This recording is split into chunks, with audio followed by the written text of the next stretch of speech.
À l'écoute de Radio Parole de Vie sur 100.5 MHz, j'ai le plaisir d'accueillir en studio Quentin Leloirer. Bienvenue. Bonjour. Vous êtes chargé de mission projet agricole et alimentaire territorial. Une rencontre intitulée Alimentation et territoire va se dérouler à la salle polyvalente COSEC à Dinard, mercredi 22 septembre à 18h. Quel est le but de la rencontre, Quentin Leloirer ? Alors, l'objectif de cette rencontre, c'est de présenter aux personnes qui se déplaceront et ensuite aux personnes qui pourront revisionner la présentation qui sera faite, les enjeux de l'alimentation à l'échelle, on va dire, globale, c'est-à-dire nationale, et aussi pour les territoires, avec tous les aspects que ça peut comporter, c'est-à-dire la qualité de l'alimentation, la manière dont ces systèmes d'approvisionnement fonctionnent, et jusqu'à la consommation, quoi. Alors il y aura 4 intervenantes. Oui. Donc il y aura Karine Jacquemart, qui est directrice générale de Foodwatch France. On aura également Anne-Cécile Britt et Agnès de la Forterie, qui sont membres des Greniers d'Abondance. Et enfin, on aura Lisiane Jarnot, qui est coordinatrice et animatrice de l'association Terre de Liens. Et chacune va intervenir sur une thématique ou une sous-thématique particulière ? Alors oui, parce qu'elles ont chacune des champs de compétences qui leur sont propres, notamment Madame Jacquemart, donc, avec l'ONG Foodwatch, qui sont spécialisées sur les questions liées à la sécurité de l'alimentation, ou les aspects environnementaux et sanitaires.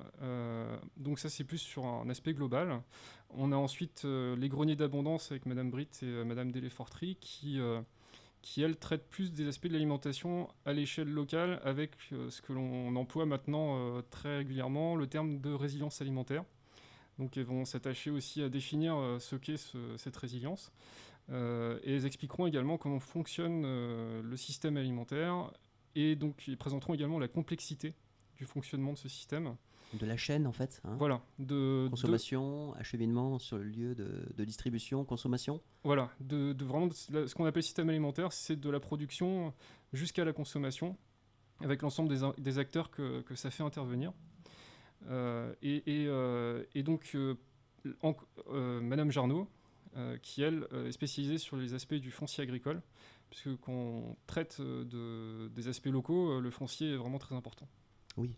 Alors, chacune et chacun aura donc son domaine de compétences, et puis il y aura des échanges, des questionnements donc entre elles pour nourrir le sujet, et le public pour intervenir, pourra poser des questions. Comment ça se passe en fait ce temps ? Alors oui, on a fait en sorte que ça soit un moment d'échange, c'est pour ça qu'on l'a appelé rencontre et non conférence. Chacune des parties qui vont intervenir vont présenter pendant environ 15 minutes leur sujet. Et à chaque fois, on préverra au moins 10 minutes de questions entre chaque intervenante. Et en toute fin, une trentaine de minutes pour qu'il puisse y avoir des interactions entre intervenants, mais aussi avec les personnes qui assisteront dans la salle. C'est donc un moment interactif en fait. Exactement, c'est l'objectif. L'entrée est-elle libre ? Oui, elle est libre. Alors, bien entendu, on a les contraintes sanitaires du pass sanitaire qui sera contrôlé en fait à l'entrée au COSEC. Voilà, pour les personnes de plus de 18 ans. Et on se gare à côté ? C'est facile ? Alors oui, c'est une très bonne question. Il y a beaucoup de places de parking à proximité. C'est une salle qui est habituée à recevoir du monde. Il me semble de mémoire qu'au total, c'est une salle qui a une capacité d'accueil de 600 places. Donc ils ont prévu... la jauge est grande. Alors, voilà, la jauge est grande et il y a des espaces de parking. Oui. C'est un mercredi, ça veut dire qu'on peut imaginer que des jeunes, par exemple, des lycéens, des étudiants, puissent être présents et éventuellement poser des questions, puisqu'ils sont impactés directement en tant que consommateurs, ils se nourrissent. Tout à fait. Et puis pour l'avenir, pour celles et ceux qui peut-être voudront se diriger vers une carrière peut-être dans ce domaine-là, on peut l'imaginer aussi. Alors oui, tout à fait. Déjà, les jeunes sont les mangeurs de demain, donc c'est important de les sensibiliser et de les informer. Et puis, bien entendu, ce sera un moment où les intervenantes vont pas être trop dans la technicité non plus des choses, et ça sera tout à fait accessible à tout type de public et à tout âge. Alors c'est vrai que Quentin Leloirer, vous êtes, je l'ai dit, chargé de mission projet agricole et alimentaire territorial, et chaque mot a son importance. Communauté de communes Côte d'Émeraude, pour planter le décor. Le projet lui-même agricole et alimentaire territorial, vous pouvez nous en parler j'ai envie de dire au-delà des rencontres de mercredi prochain au COSEC. Ouais. Alors, De manière très générale, c'est un projet qui a été décidé par les élus de la communauté de communes en 2019, qui a débuté en mai 2020 avec mon arrivée à l'intercommunalité.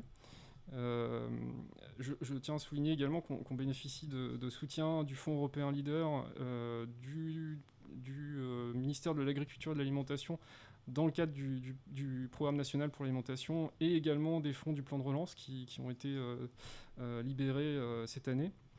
Je suis arrivé en mai 2020 et j'ai réalisé un diagnostic du territoire. Après le premier confinement, alors?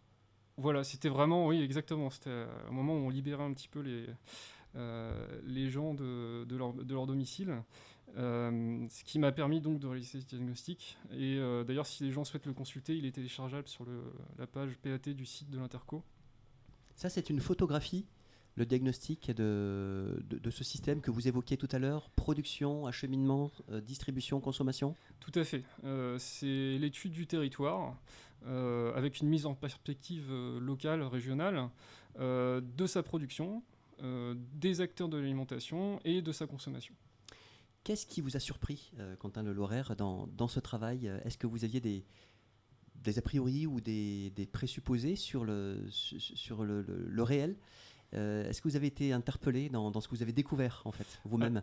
C'est sur un petit territoire comme ça, on a des représentations régionales. Avec des images en Bretagne, on est assez sectorisé. En Ille-et-Vilaine, on a une production laitière, en Côte-d'Armor, production porcine, production légumière et fruitière plutôt en Morbihan, etc. Ce qui est intéressant dans la Côte d'Émeraude, déjà, c'est un territoire qui est à cheval entre les Côtes-d'Armor et l'Ille-et-Vilaine. Et on retrouve un peu tous ces acteurs-là, c'est-à-dire qu'on a de la production laitière, de la production porcine, de la production légumière, et c'est un des atouts. Et également une surprise que j'ai pu avoir lorsque j'ai réalisé mon diagnostic. Et alors, l'objectif, c'est bien de développer, de soutenir la production et la consommation. C'est bien sûr ces deux aspects. Alors, on va s'arrêter un petit peu sur les mots. Alimentation locale, on l'a bien compris, il y a une logique. Saine et de qualité sur le territoire. Qu'est-ce qu'on entend par une alimentation saine et de qualité, Quentin Le Loraire? Alors, justement, ça sera un des points qui sera évoqué pendant la conférence, pendant la rencontre. J'anticipe un peu alors. Ouais, vous faites bien. Alors, saine et de qualité, c'est des produits qui vont être le moins transformés possible. Parce que lors d'une transformation, on va apporter des additifs, il y aura des emballages qui vont pouvoir contaminer les produits, etc. Donc le moins transformé possible, et également avec un chemin le plus court entre la consommation et la production. On appelle les fameux circuits courts. Entre autres, tout à fait, ouais. Et ça permet en fait, ces circuits courts, d'avoir une meilleure traçabilité, une meilleure connaissance aussi de la manière dont l'aliment est produit, et donc un contrôle du consommateur qui est bien plus fort qu'un produit qui a subi beaucoup de transformations et dont les lieux de production sont très éloignés géographiquement. Est-ce qu'on entend justement la saisonnalité aussi? Alors oui, également, la saisonnalité déjà va permettre de consommer local, parce que ce qui n'est pas de saison là où on réside viendra forcément d'ailleurs. Ça c'est une première chose. Ensuite, en termes de logistique, empreinte écologique. Voilà, ouais. Par rapport à l'environnement, alors je prends l'exemple de la tomate qui peut être produite sous serre chauffée dans des périodes qui ne sont pas périodes de saison.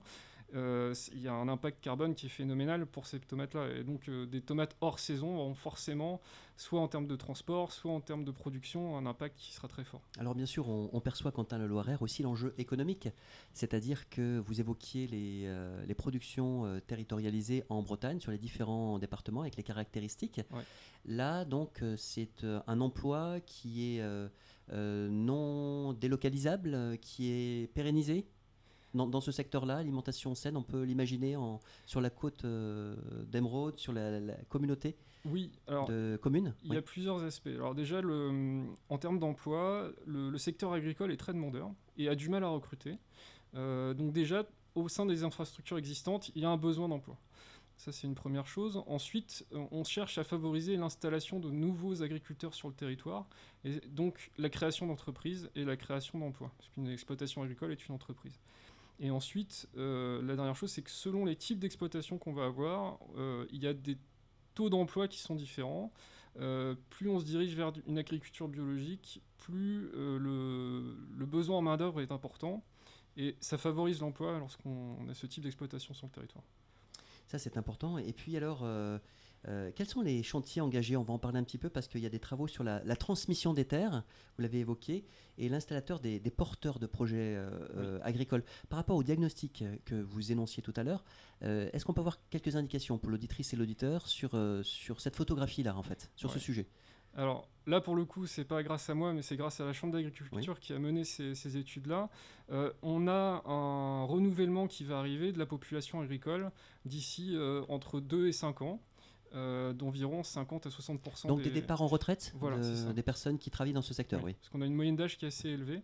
Donc il va y avoir actuellement et dans les années à venir un enjeu sur la transmission des terres, parce qu'il y a des terres qui vont se libérer, et la transmission des exploitations. Et donc là, l'enjeu, c'est est-ce que ces terres-là vont à l'agrandissement d'autres exploitations, ce qui n'est pas nécessairement négatif, puisqu'il y a des exploitations qui ont besoin d'espaces agricoles, ou est-ce qu'on fait arriver des nouveaux porteurs de projets, des jeunes agriculteurs qui ont souvent des projets en local, et donc des productions qui vont rester sur le territoire. Est-ce qu'on a moyen de savoir si justement ce tuilage va se faire sociologiquement, c'est-à-dire entre les besoins en termes de main-d'œuvre et puis les personnes actuellement en formation? On a moyen de le savoir, ça? Alors oui, à une échelle plus vaste que le simple territoire de la Côte d'Émeraude. En tout cas, en termes de ressenti que je pourrais avoir, on a beaucoup de demandes. Par contre, on a une pression foncière qui est assez importante sur le territoire. Est-ce que vous voulez peut-être définir ce que c'est la pression foncière, justement? Oui, pardon. C'est la quantité de terres agricoles disponibles par rapport à la surface totale du territoire. Et on a une surface agricole qui est assez faible par rapport à la moyenne régionale. On est autour de, je crois que c'est de mémoire 47%, ce qui est assez faible. Quel est le levier d'action, justement, qu'on peut avoir pour donner un petit peu d'air dans le secteur, que les jeunes puissent s'installer, puissent produire, qu'on puisse consommer à l'année des produits ici qui ont poussé sur le territoire, en fait? Eh bien, déjà, c'est d'essayer de se faire se rencontrer donc ces porteurs de projets qui sont souvent extérieurs au territoire, avec les réseaux de propriétaires fonciers locaux. Parce que c'est quelque chose qui est très... un peu en dessous des radars, et souvent c'est des effets de réseau, de connaissances, où on va apprendre qu'il y a une terre qui se libère ici, là, et il y a une telle demande que ces terres disponibles partent très vite, et donc ceux qui sont externes au territoire ont du mal à avoir connaissance suffisamment tôt de ces informations-là. Est-ce qu'on perçoit une appétence de la part des jeunes pour ces métiers justement de la terre? On parle de résilience, on a parlé tout à l'heure de pandémie. Est-ce qu'il y a un changement de paradigme, en tous les cas des questionnements qui s'opèrent, et puis des réflexes de formation? Alors là, je préfère pas dans donner de les réponse formations, dans les chambres d'agriculture, ouais. est-ce qu'on sent que les jeunes sont prêts à s'investir, des fois en couple ou en famille, pour reprendre une exploitation, Alors, je ne sais pas si ça séduit plus de jeunes, là, il faudrait demander à une personne, mais par contre, ce que je peux vous dire, c'est que la tendance qu'on a vers ces nouveaux jeunes qui se forment dans ces métiers-là est vraiment plus ancrée vers les territoires et très ancrée vers le consommateur, avec cette recherche de sens et cette volonté de nourrir les habitants qui sont à proximité. Quentin Levoyer, une question qui concerne la restauration collective locale. Ouais. On voit de plus en plus effectivement des actions pour introduire des produits soit d'origine AB, agriculture biologique, en tous les cas les circuits courts. Est-ce que ça, c'est une tendance qui se confirme? Ah oui, tout à fait. Déjà, bon, il y a un phénomène de demande avec un souci de savoir quelle est la qualité de ce que l'on consomme. Et également, on a une législation qui est favorable à cette demande-là. C'est donc la loi Egalim qui, au 1er janvier 2022, imposera un seuil minimum de bio dans le volume d'achat total par an. C'est-à-dire qu'il faudra atteindre au moins 20% de produits biologiques sur les achats de l'année, et arriver jusqu'à 50% au minimum de produits durables et de qualité, ce qu'on appelle les SICO. Donc ça pourrait être des produits labellisés ou du bio, enfin voilà. Alors dans le plan d'action, il y a 29 actions dans le diagnostic territorial. On va pas avoir le temps de les présenter, mais enfin on voit bien qu'il y a tout un travail de fond que vous avez réalisé, que l'on peut découvrir aussi, ce que vous disiez pour l'auditrice et l'auditeur qui souhaitent poursuivre justement cette découverte de ce diagnostic que vous avez opéré. Oui. Alors oui, tout à fait. Il y a un document qui s'appelle Diagnostic. On a un document qui s'appelle la stratégie agricole et alimentaire du territoire. Et ces deux documents sont disponibles sur le site de l'intercommunalité. Et donc ils ont vraiment vocation à être consultés par tout le monde parce que ça permet d'avoir déjà une connaissance du territoire et aussi une connaissance de l'action de l'intercommunalité et une compréhension de cette action. Parce 29 actions, c'est beaucoup. Et on pourra avoir l'impression, si on les voit une par une, que c'est une petite touche comme ça qui est complètement désolidarisée d'autres choses. Et en réalité, il y a une cohérence dans ces actions-là. Eh bien, merci beaucoup à vous, Quentin Lelouraire, d'être venu aujourd'hui sur les ondes de Radio Parole de Vie en studio pour présenter, on rappelle, la rencontre Alimentation et Territoire à salle polyvalente Cossec à Dinard, mercredi 22 septembre à 18h, entrée gratuite, parking à côté, passe sanitaire, encore une fois. Et puis merci pour cet éclairage sur ces enjeux du projet agricole et alimentaire territorial. On vous souhaite une bonne continuation. Merci à vous. Au revoir. Merci, au revoir.